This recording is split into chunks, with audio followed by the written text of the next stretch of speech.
Algebra 2 Cram, New York State, Algebra 2 Regents, Common Core, Basics, Trigonometry, the cosine of the sum of two angles. Number 2. The odds of someone doing exactly what you tell them to do is pretty slim, but I guarantee that if you cram with me, you'll become an Algebra 2 master.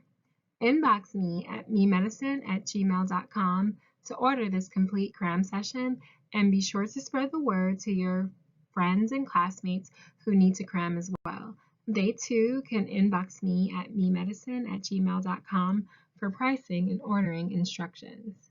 Let's delve into the concept.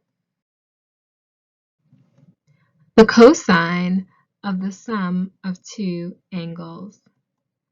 What is the formula for finding the cosine of the sum of two angles?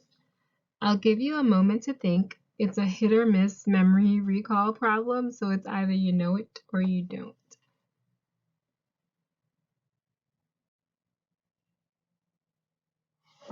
All right, so the cosine of the sum of two angles is cosine A plus B is equivalent to the cosine of A times the cosine of B minus the sine of A times the sine of B.